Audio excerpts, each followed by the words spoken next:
मेरी बेटी ने मुझे अपने घर पर अपने मदद के लिए बुलाया था। जैसे ही मैं उसके घर पहुंची, दामाद ने मेरी स्वागत सत्कार शुरू कर दिया। एक बार तो आधी रात को दामाद अचानक मेरे कमरे में आया। मेरे बगल में आकर उसने मेरी चादर के ऊपर से हाथ फेरते हुए कहा, सासू माँ, आपकी बेटी अब बहुत थकी हुई है। अब वह पुरानी लगने लगी है। अब आप ही मुझे खुश रख सकेंगी। दामाद ने मुझे सांस लेने का भी समय नहीं दिया। वह रात से लेकर सुबह के 3 बजे तक लगातार। नमस्ते दोस्तों, आज की इस कहानी में आपका स्वागत है। मेरा नाम राधिका है और आज मैं आपको अपना और अपनी बेटी की कहानी सुनाने जा रही हूँ, तो दिल को थाम कर सुनिएगा। मेरी बेटी को उसके ऑफिस के काम से घर के कामों के लिए समय नहीं मिल रहा था। एक दिन उसका मुझे फोन आया और उसने कहा, माँ, मुझे घर के कामों में आपकी बहुत जरूरत है। कुछ दिन मेरे पास आओगी क्या? बेटी की चिंता में मैं तुरंत उसके घर चली गई। मुझे देखते ही बेटी से ज्यादा दामाद खुश हो गए। वे मेरी इतनी सेवा सत्कार क्यों कर रहे थे, ये मुझे समझ नहीं आ रहा था। लेकिन दामाद अचानक से बदल गए थे।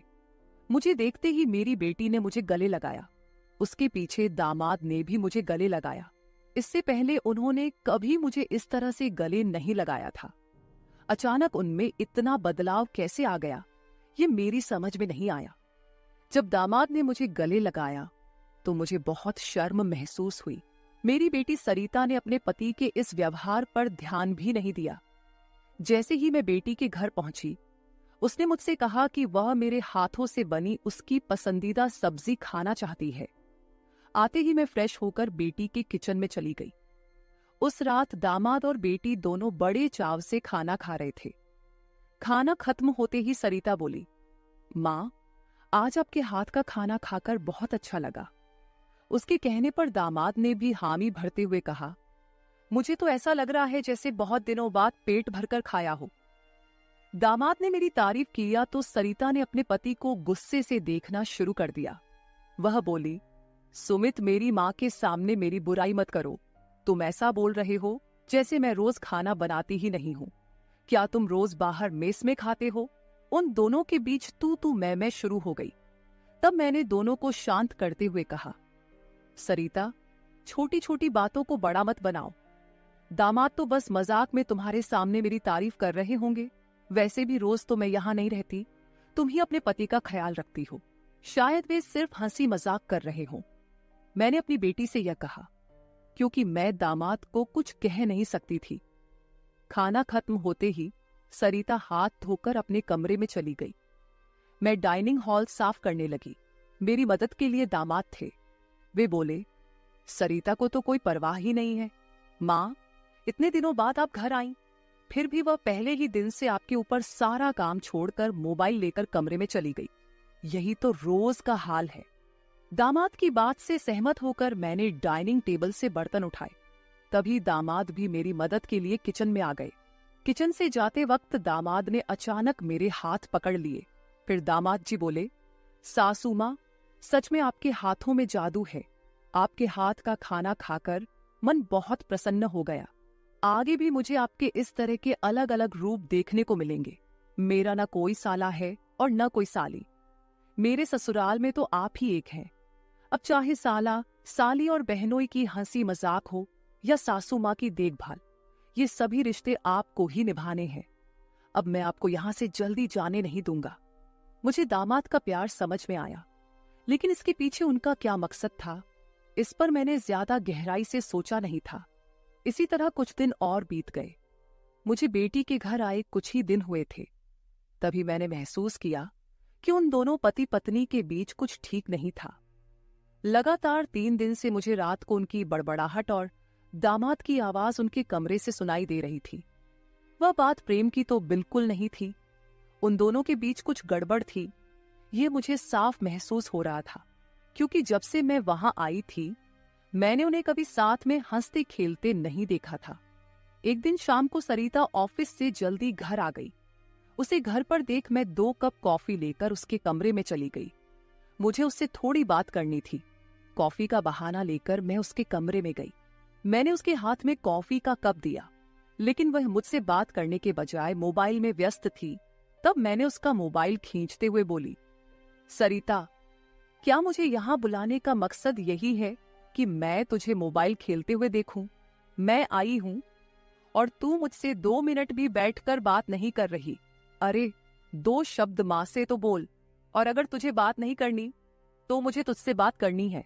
जैसे ही मैंने उसका मोबाइल छीन लिया, उसका ध्यान मेरी ओर हो गया। वह बोली, बोलो माँ, तुम्हें मुझसे क्या इतना जरूरी बात करनी है? तब मैंने उससे कहा, सरिता, तू खुद को इतनी कूल दिखाती है, क्या सच में तू वैसी ही है? क्या सच में तुम्हारे घर का माहौल इतना कूल है? मेरी बातों पर सरिता के चेहरे पर एक सवालिया निशान उभर आया। वह बोली, माँ, तुम क्या बोल रही हो? मुझे तो कुछ समझ में नहीं आ रहा। जो बोलना है सीधे बोलो। अब तुम टीचर नहीं हो और ना मैं तुम्हारी स्टूडेंट, जो तुम मुझसे इतने सख्ती से बात कर रही हो। सरिता के कंधे पर हाथ रखकर मैंने उससे कहा, अरे, पिछले 3 दिनों से रात को मुझे तुम्हारे कमरे से तुम दोनों की बड़बड़ाहट सुनाई दे रही है। क्या तुम दोनों के बीच सब कुछ ठीक है? अभी तुम्हें बच्चा भी होना है। अभी से ही तुम्हारे बीच अनबन शुरू हो गई है। अभी तो तुम्हें साथ में पूरा जीवन बिताना है। ये सही तरीका नहीं है। मेरी बातों का जवाब देते हुए सरिता बोली, माँ, मुझसे कहने के बजाय समीर से कहो, क्योंकि हमेशा वही झगड़ा शुरू करता है। उस दिन भी देखा ना, कैसे वह खाने की टेबल पर मुझे कुछ भी बोल रहा था। फिर वह बोली, माँ, अब तुम ही बताओ, मैं ऑफिस में भी थक जाती हूँ। ऊपर से घंटों ट्रैफिक में फंसकर घर आना पड़ता है। अब 3 दिन से तुम घर आई हो तो मुझे थोड़ी राहत मिली है, नहीं तो रोटियां बेलते वक्त भी मेरी आंख लग जाती थी। अब इतनी थकान के बाद भी मैं समीर को कैसे समय दूं? समीर तो कुछ समझने को तैयार ही नहीं है। और वैसे भी तुम्हें यहां बुलाने का आइडिया उसी का था। वह कह रहा था कि सासू माँ के आने से तुम्हें भी थोड़ा आराम मिलेगा। तुम यहां आई हो तो उसकी खाने की शिकायतें भी थोड़ी कम हो गई हैं। नहीं तो हर बात में ये ऐसा और वो वैसा ही चलता रहता था। तुम्हें बुलाने से पहले वह कह रहा था कि जब मेरी सासू माँ आएंगी तो मैं उनसे सारी ख्वाहिशें पूरी करवाऊंगा। अब तुम्हारे दामाद को तुमसे क्या ख्वाहिशें पूरी करवानी है, ये तुम ही देख लो। उसकी शिकायतों से तो मुझे थोड़ी राहत मिल गई है। सरिता की बातें सुनकर मुझे लगा कि सच में उसे काम से समय नहीं मिल पाता होगा, इसलिए समीर को खाने पीने की परेशानी हो रही होगी। और शायद इसलिए उन्होंने मुझे कुछ दिनों के लिए बुला लिया होगा। लेकिन दामाद को मुझसे और भी ख्वाहिशें पूरी करवानी थीं, इसका मुझे कोई अंदाजा नहीं था। सरिता की बातें सुनकर मुझे लगा कि उनके बीच सामान्य झगड़े हैं जो वे खुद सुलझा लेंगे। इसीलिए आगे मैंने सरिता को और नहीं समझाया। जैसे ही मैं उसके कमरे से बाहर निकली, मुझे दामाद की गाड़ी का आवाज सुनाई दिया। उस दिन समीर भी जल्दी घर आ गए थे। उन्हें घर में देखकर मैंने कहा, आज आप जल्दी आ गए, चलो अच्छा हुआ। आज तुम दोनों बाहर जाकर डिनर कर लो, घर में संभाल लूंगी। उन्हें थोड़ा बाहर घूमने फिरने का मौका मिलेगा, इसलिए मैंने उन्हें डिनर के लिए बाहर जाने को कहा। लेकिन दामाद ने कहा, सासू माँ, होटल जाने की जरूरत नहीं है। आज मेरे बॉस का 50वां जन्मदिन है। बॉस ने जन्मदिन के मौके पर एक 5 स्टार होटल में पार्टी रखी है और हमें खास तौर पर उस पार्टी में बुलाया गया है। समीर की बात सुनकर मैंने कहा, अरे वाह, तो फिर तुम दोनों जल्दी से अच्छे से तैयार हो जाओ और साथ में पार्टी में जाओ। तब दामाद जी बोले, सासू माँ, हम दोनों अकेले नहीं जाएंगे। बॉस ने पूरे परिवार को बुलाया है और आप भी हमारे परिवार हैं, इसलिए आप भी हमारे साथ चलो। तब सरिता भी मुझसे जिद करने लगी। उसने कहा, माँ, घर पर तुम अकेले बैठी क्या करोगी? तुम भी हमारे साथ चलो, तुम्हें भी अच्छा लगेगा। एक तो जब से तुम यहाँ आई हो, मैं तुम्हें कहीं बाहर घुमाने भी नहीं ले जा पाई। मैं छुट्टी लूंगी तो लूंगी, पर अभी तो तुम हमारे साथ बाहर चलो, कम से कम तुम्हारा भी मन थोड़ा हल्का हो जाएगा। उन दोनों का इतना जोर बढ़ गया कि मुझे भी उनके साथ जाने के लिए तैयार होना पड़ा। मैं हमेशा कहीं भी जाती थी तो अपने साथ 1-2 पार्टी वियर कपड़े रखती थी। इस बार भी मैंने पिंक रंग की नेट वाली साड़ी साथ रखी थी। मैंने वही साड़ी पहनकर अच्छे से तैयार होकर कमरे से बाहर आई। जैसे ही मैं बाहर आई, दामाद मुझे लगातार देखने लगे। वो मुझे ऊपर से नीचे तक नजर फेरने लगे। उन्होंने कहा, आज आपको सासू माँ कहने में मुझे शर्म आ रही है, क्योंकि आप किसी भी तरह से उम्रदराज नहीं लग रही हैं। आज तो आप किसी हीरोइन से कम नहीं लग रही हैं। दामाद की बातों पर मुस्कुराते हुए मैं बाहर गाड़ी के पास चली गई। कुछ देर बाद घर को लॉक करके बेटी और दामाद भी बाहर आ गए। दामाद मेरी तारीफ कर रहे थे, लेकिन सरिता का ध्यान उस पर नहीं था। लेकिन जैसे ही पार्टी में गए और दामाद के बॉस हमारे पास आए, उन्होंने मुझे देखकर समीर से कहा, समीर, तुम्हारी साली तो बहुत ही सुंदर है। इस पर समीर कुछ बोलते उससे पहले ही सरिता बोली, बॉस, ये समीर की साली नहीं है, ये तो माँ है, ये समीर की सास है। हमारे रिश्ते को सुनकर बॉस चौंक गए। उन्होंने कहा, आपकी खूबसूरती और जवानी को देखकर ऐसा बिल्कुल नहीं लगा कि आप सासू माँ हो सकती हैं। बॉस ने अपनी गलती स्वीकारते हुए मुझसे माफी मांगी और वहां से चले गए। बॉस के जाते ही दामाद मेरी तारीफ करने लगे। उन्होंने कहा, सच में सासू माँ, आज तो आप सरिता से भी ज्यादा खूबसूरत लग रही हैं। सच में पत्नी तो ऐसी होनी चाहिए। ऐसा कहकर दामाद ने मेरे हाथ पर ताली मारी और हंसने लगे। लेकिन उनकी इस मजाक पर सरिता गुस्से से मेरी ओर देखने लगी। अब मुझे धीरे धीरे दामाद की नजरों का एहसास होने लगा था। कुछ देर बाद हम घर जाने के लिए निकल पड़े। घर पहुंचते ही सरिता और मैं एक साथ गाड़ी से उतरे। गाड़ी से उतरते ही सरिता ने मुझसे कहा, माँ, आज के बाद तुम्हें इतना सजने संवरने की कोई जरूरत नहीं है। थोड़ा अपनी उम्र के हिसाब से रहना सीखो। गुस्से में तीखे शब्द बोलते हुए सरिता पैर पटकती हुई घर के अंदर चली गई। मुझे उसका गुस्सा कुछ समझ नहीं आया। असल में मुझे तो किसी भी बात पर गुस्सा आने का सवाल ही नहीं था। फिर भी सरिता मुझसे नाराज होकर पैर पटकते हुए घर के अंदर चली गई थी। नादान लड़की सोचकर मैंने उसकी बातों को नजरअंदाज किया और घर में जाकर अपने कमरे में चली गई। कुछ देर बाद फ्रेश होकर मैंने रात में सोने के लिए नाइट गाउन पहन लिया। रोज की तरह सोने से पहले मैंने अपने हाथ पैरों पर बॉडी लोशन लगाया। तभी अचानक दरवाजे पर दस्तक हुई। दरवाजे पर दामाद थे।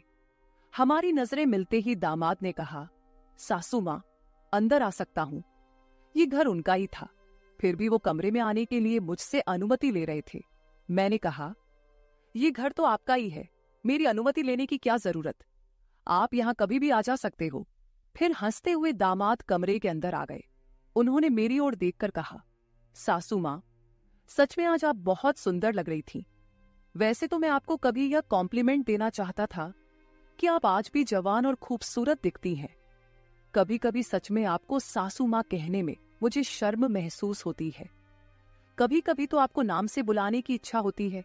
सच में आप सरिता की बहन जैसी लगती हैं।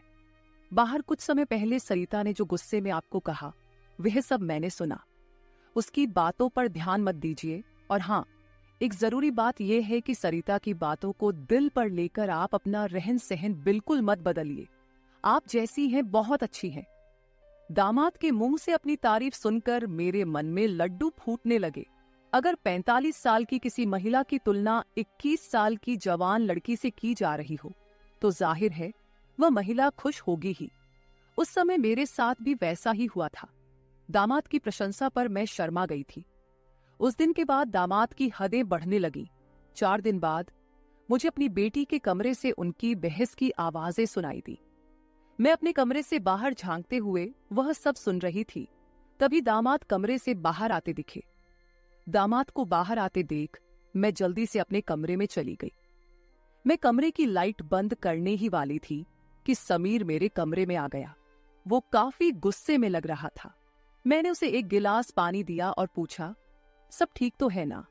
इस पर दामाद बोले, सासू माँ, आपकी बेटी और आप में कितना फर्क है। शादी के बाद पति से कैसा व्यवहार करना चाहिए, उसे कैसे खुश रखना चाहिए, आपने सरिता को कुछ भी नहीं सिखाया। जब भी मैं उसके पास जाता हूं, वह मुझसे एक ही बात कहती है कि मैं बहुत थक गई हूं। आपकी बेटी अब पूरी तरह बूढ़ी दिखने लगी है। उसके सामने आप जवान लगती हैं। कहां आपकी जवानी और कहां सरिता की समय से पहले आई बुढ़ापा। मैंने शांत रहकर समीर की सारी बातें चुपचाप सुनी। उनकी बातें खत्म होते ही मैंने उसे समझाते कहा, दामाद जी, आप गुस्सा मत कीजिए। सरिता अपने ऑफिस के काम में पूरी तरह थक जाती है। इसलिए वह थोड़ी परेशान हो गई है। कुछ दिन आप दोनों बाहर घूमने चले जाइए, सब कुछ ठीक हो जाएगा। काम की भाग दौड़ में खुद के लिए भी समय निकालना जरूरी है। इस पर दामाद बोले, मैं तो सब कुछ करने के लिए तैयार हूँ, लेकिन आपकी बेटी को ऑफिस से छुट्टी लेने की इच्छा होगी, तभी मैं भी उसके साथ कहीं जा सकूंगा। मैंने फिर से दामाद को समझाया और उनके हाथ में पानी का गिलास दिया। दामाद से बात करते हुए अनजाने में मेरा हाथ उनके पैर पर रख दिया गया। अचानक दामाद ने अपने पैर पर रखा मेरा हाथ अपने हाथ से पकड़ा और मेरे हाथ से गिलास को एक ओर रखते हुए दूसरे हाथ से मेरे चेहरे से बाल हटाकर बोले, सासू माँ, आप सच में बहुत सुंदर हैं। आपको देखकर तो सरिता को देखने की इच्छा ही नहीं होती। कहाँ आपके चेहरे का तेज और कहाँ सरिता की झुर्रियां। दामाद मेरे सामने मेरी बेटी की बुराई कर रहे थे।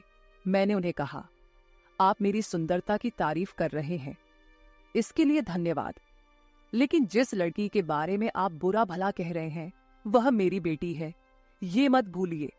दामाद बोले, सासू माँ, मैं कुछ गलत नहीं कह रहा हूं, जो सच है वही कह रहा हूं। अब सरिता बूढ़ी दिखने लगी है तो क्या करूं? आपके सामने वह सच में फीकी पड़ती है। आपकी सुंदरता बेहद मनमोहक है। बोलते बोलते दामाद की नजर मुझ पर टिकने लगी थी। तब मैंने उनसे कहा, अब काफी रात हो गई है, आपको जाकर सो जाना चाहिए, नहीं तो सरिता यहाँ आ गई तो वह और नाराज हो जाएगी। मैंने दामाद को जैसे तैसे अपने कमरे से बाहर किया, नहीं तो वह रात भर मेरे कमरे में ही बैठे रहते। खैर, जो भी हो, लेकिन समीर ने मेरी जो प्रशंसा की वह मुझे बहुत पसंद आई। अगले दिन शाम को जब दामाद ऑफिस से घर आए तो उन्होंने कहा, सासू माँ, कल मुझे 2 टिफिन पैक कर दीजिए, और वो भी भरकर। जब से आप मेरा टिफिन बना रही हैं, ऑफिस में मेरी क्रेडिट कुछ ज्यादा ही बढ़ गई है। मेरे दोस्त रोज मेरे टिफिन की तारीफ करते रहते हैं, और आज तो मेरे बॉस ने भी मेरी तारीफ की। सबको लगा कि मेरी पत्नी ने इतना अच्छा खाना बनाया है, लेकिन मैंने सबका भ्रम दूर कर दिया और उन्हें बताया कि यह जादू मेरी पत्नी के हाथों में नहीं, बल्कि मेरी सासू माँ के हाथों में है। कल मेरे बॉस ने आपसे टिफिन मांगा है, और हाँ, टिफिन के साथ आप भी अच्छे से तैयार रहिएगा, क्योंकि बॉस ने आपको भी मिलने के लिए बुलाया है। मेरे दोस्तों को भी आपसे मिलने की इच्छा है। दामाद मेरी तारीफों के पुल बांध रहे थे, तभी सरिता वहीं बैठी थी। बातें करके समीर डाइनिंग हॉल से बाहर चले गए। मैं भी किचन में रात का खाना बनाने जाने लगी। तभी सरिता ने कहा, माँ, तुम्हें अपने दामाद के सामने ज्यादा कूल बनने की कोशिश नहीं करनी चाहिए। मैंने तुम्हें उसी दिन समझाया था कि तुम्हें अपनी उम्र के हिसाब से रहना चाहिए। अब ना तुम नौकरी करती हो, ना पापा है, तो तुम्हें इन सब नखरों की क्या जरूरत है? कल तुम समीर के ऑफिस जा ही रही हो, तो एकदम साधारण और सादगी से जाओ। मुझे तुम्हारा यह टाप टिप रहना बिल्कुल अच्छा नहीं लगता। मेरी अपनी बेटी मुझ पर हुक्म चलाने लगी थी। उस समय मुझे सरिता की बातों पर बहुत गुस्सा आया। मैंने उससे कहा, सरिता, उस दिन मैंने तुम्हें बच्चा समझकर कोई जवाब नहीं दिया, लेकिन अब तुम्हारी हिम्मत बढ़ती जा रही है। याद रखना, मैं तुम्हारी माँ हूं, ये मत भूलना। मुझसे बात करते समय अपनी जुबान का ख्याल रखो। एक बात तो तुम्हें भी अच्छे से पता है कि मुझे हमेशा से टापटिप रहने की आदत है। मैं अपनी आदत किसी के कहने से नहीं बदलूंगी। इंसान जितना अच्छा रहता है उतना ही फ्रेश दिखता है, यही मेरा मानना है। तुम चाहे कुछ भी कहो, मैं अपनी रहन सहन नहीं बदलने वाली। अगर किसी को बदलना है तो तुम खुद को बदलो, अपना चिड़चिड़ा स्वभाव बदलो। कभी कभी तो मुझे लगता है कि तुम मेरी ही बेटी हो या नहीं। उस दिन पहली बार मैं अपनी बेटी से इतने गुस्से में बात कर रही थी। इससे पहले सरिता ने भी कभी मुझसे इतने कटु शब्दों में बात नहीं की थी। इसलिए उससे गुस्सा होकर मैं किचन में चली गई। उस रात खाना खाते समय भी मैंने किसी से बात नहीं की। अगले दिन दोपहर के 1 बजे के बाद मुझे मेरे दामाद का फोन आया, तो मैं तैयार होकर उनके ऑफिस जाने के लिए निकली। शाम को मैं और समीर साथ ही घर लौटे। मुझे और समीर को साथ देखकर सरिता और भी ज्यादा नाराज हो रही थी। अब मुझे उसकी नाराजगी से कोई फर्क नहीं पड़ता था। वो तो अपने पति को भी खुश नहीं रख पाई थी। मैंने भी अब उससे किसी तरह की कोई उम्मीद नहीं रखी थी। लेकिन इधर मेरे दामाद अब मुझसे बहुत अच्छे से पेश आने लगे थे। हर 2-3 दिन में वो मुझसे कहते कि उनके ऑफिस में उनके दोस्तों ने या कभी उनके बॉस ने मुझसे मिलने के लिए बुलाया है। उस दिन भी सुबह नाश्ता करते समय दामाद ने मुझसे कहा, सासू माँ, घर के सारे काम जल्दी निपटा लीजिए क्योंकि आज भी आपको ऑफिस जाना है। मैंने उनकी बात पर सहमति जताई। जैसे ही समीर ऑफिस के लिए निकले, सरिता ने मुझे घेर लिया। उसने कहा, माँ, मैं कुछ दिनों से देख रही हूँ रोज तुम अपने दामाद के ऑफिस जा रही हो, शाम को उनके साथ हंसती खेलती घर लौटती हो। अब भी तुम दोनों में सास दामाद का रिश्ता बरकरार है या फिर सीमाएं पार हो गई हैं? उस समय सरिता कुछ ज्यादा ही बोल गई थी। मैंने उस पर जोर से चिल्लाई, फिर भी उसे कोई फर्क नहीं पड़ा। उसने कहा, मुझ पर चिल्लाने की बजाय एक बार यह सोचो कि तुम्हारा और तुम्हारे दामाद का रिश्ता किस मोड़ पर जा रहा है। अगर मेरी बात समझ में नहीं आई तो तुम यहां से जा सकती हो। उसकी बातें सुनकर मेरी आंखों से आंसू बहने लगे। मेरे आंसुओं की परवाह किए बिना सरिता ऑफिस चली गई। उसके बाद 5 घंटे बीत गए, लेकिन मैं अपने कमरे में बैठी आंसू बहाती रही। समीर के लगातार फोन आ रहे थे, लेकिन मैंने फोन उठाने से इनकार कर दिया। 5 घंटे बाद मैंने खुद को संभाला और अपना बैग पैक करने लगी।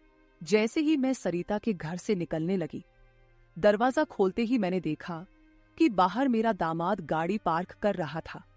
मुझे अचानक जाता देख उन्होंने मेरा हाथ पकड़ा और सीधे घर के अंदर ले आए। कमरे में पहुंचते ही समीर ने मेरा बैग खाली कर दिया। वह बोले, सासू मां, ये क्या हो रहा है? आप बिना कुछ कहे यहां से क्यों जा रही हैं? मैंने उन्हें सरिता की बात कुछ नहीं बताई। मैंने कहा, मेरे कारण शायद आपके रिश्ते में दूरियां आ रही हैं। अब मुझे भी यहां आए काफी दिन हो गए हैं। मैं अपनी बेटी का घर नहीं तोड़ना चाहती। आप अपने जीवन में खुश रहिए, अब मुझे यहां से जाना चाहिए। मैं फिर से अपना बैग पैक करने लगी। तभी दामाद ने मुझे अपनी ओर घुमाए। फिर मेरे कंधे पर हाथ रखकर उन्होंने कहा, सासू मां, जरूर सरिता ने आपको कुछ बुरा भला कहा होगा। मैंने आपको पहले ही समझाया था कि उसकी बातों पर ध्यान न दे। वह मूर्ख है, उसे खुद को संभालना नहीं आता। मुझे तो लगता कि आपकी बेटी आपसे जलने लगी है। जो लोग जलते हैं वे दुआ नहीं देते, इसलिए आपको भी बेफिक्र होकर ठाठ से रहना चाहिए। समीर मुझे हंसाने की कोशिश करने लगे। मेरी आंखों में आंसू देखकर उन्होंने मेरे आंसू पोंछे और कहा, किसी की बातों से इतना हताश मत होइए, मैं आपके साथ हूं। उनके बोलने में एक अलग ही प्यार था। उस दिन के बाद से रोज रात को जब सरिता सो जाती, समीर मेरे कमरे में आने लगे। अब उनका मेरे कमरे में आना मुझे खटकता भी नहीं था, क्योंकि हमारा रिश्ता एक अलग ही मोड़ पर जाने लगा था। अब समीर मेरे सिर्फ दामाद नहीं रहे। 4-5 दिन से समीर मेरे कमरे में आ रहे थे। कुछ दिन बाद अचानक मेरे मन में ख्याल आया कि अगर सरिता को यह सब पता चल गया तो, इसलिए मैं समीर के सामने यह सवाल रखी। मैंने कहा, समीर, तुम रोज रात को सरिता की नजरों से छुपकर मेरे कमरे में आते हो, लेकिन क्या तुम पक्का करते हो कि वह गहरी नींद में होती है? अगर तुम्हारी लापरवाही के कारण सरिता अचानक मेरे कमरे में आ गई और उसने यह सब देख लिया तो क्या होगा? इस पर समीर ने कहा, सासू मां, कभी न कभी हमें इस स्थिति का सामना करना ही होगा। जो काम मेरी पत्नी को करना चाहिए था वह आपने किया, इसमें आपकी क्या गलती है? उसे वक्त रहते सब कुछ समझना चाहिए था। अब वक्त उसके हाथ से निकल गया है। आप ज्यादा चिंता मत कीजिए, नहीं तो आपके चेहरे पर भी झुर्रियां आने लगेंगी। आप चिंता मत करें, बस सरिता के सामने इस रिश्ते को स्वीकार करने का साहस रखिए। हम दोनों बात कर ही रहे थे कि अचानक सरिता कमरे में आ गई। मैंने उसका नाम लिया ही था कि वह वहां मौजूद हो गई थी। हम दोनों सास और दामाद एक दूसरे को देखने लगे। सरिता तो हमें साथ देखकर हमारी ओर बस देखती ही रह गई थी। उसने कहा, मुझे तुम दोनों पर पहले ही शक हो गया था। समीर, तुम्हें क्या लगा कि तुम रोज रात को मुझे चकमा देकर जाते हो और मुझे इसका बिल्कुल पता नहीं चलता? मैं तो बस मौके का इंतजार कर रही थी, क्योंकि मुझे तुम दोनों को रंगे हाथ पकड़ना था। अब तो मैंने तुम्हारी सारी बातें रिकॉर्ड कर ली हैं और तुम्हें इस हालत में भी देख लिया है। सरिता बोल ही रही थी कि तभी समीर का फोन बजा। उसने मेरा हाथ छोड़ दिया और कमरे से बाहर चला गया। थोड़ी देर पहले जब वह मुझे समझा रहा था तो उसने मेरा हाथ पकड़ रखा था। कुछ ही मिनटों बाद वह एक शख्स को लेकर कमरे में वापस आया। वह तीसरा शख्स और कोई नहीं बल्कि समीर का बॉस था। उसे आधी रात को घर में देखकर सरिता चौंक गई। उसने बॉस की ओर देखकर कहा, आप इस समय यहाँ कैसे? बॉस आश्चर्यचकित होकर सरिता को देख रहे थे। तब सरिता बोली, आप यहाँ क्यों आए हैं ये तो मुझे नहीं पता, पर मुझे अब एक गवाह मिल गया है। वह बॉस के सामने मेरे और मेरे दामाद के रिश्ते के बारे में बकवास करने लगी। तभी समीर के बॉस यानी रघुवीर जी सरिता की ओर देखकर बोले, सरिता, तुम यह क्या बकवास कर रही हो? तुम्हें पता है तुम अपनी माँ और अपने पति के बारे में क्या कह रही हो? अब तो सरिता और भी ज्यादा बकवास करने लगी। तभी समीर उस पर चिल्लाया। उसने कहा, मैं अभी तक सब सुन रहा था। मुझे पता था कि तुम समझदार नहीं हो, इसलिए मैंने तुम्हें कुछ नहीं बताया। लेकिन अब तुम बॉस के सामने कुछ भी बकवास करने लगी हो। शायद अब तुम्हें सच बताने का समय आ गया है। मैं समीर को शांत रहने के लिए कह रही थी, लेकिन उसने मेरी एक न सुनी। वह बोला, माँ, अब और कितने दिन आप यह सब बातें छुपा कर रखेंगी? इस तरह मन मारकर जीवन को सुखमय नहीं बनाया जा सकता। जीना है तो खुले दिल से जियो। आपको किसी से डरने की जरूरत नहीं है, क्योंकि आपने कोई अपराध नहीं किया।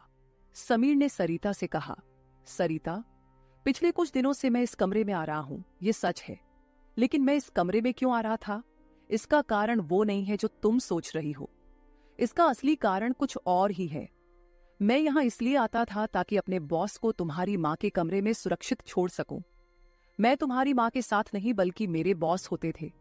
जिस दिन हम बॉस के जन्मदिन की पार्टी में गए थे, उस रात जब हम पार्टी से घर लौटे थे, तो मैंने तुम्हारी माँ को उनके कमरे में रोते हुए देखा था। उसी रात बॉस ने मुझसे तुम्हारी माँ का फोन नंबर भी लिया था।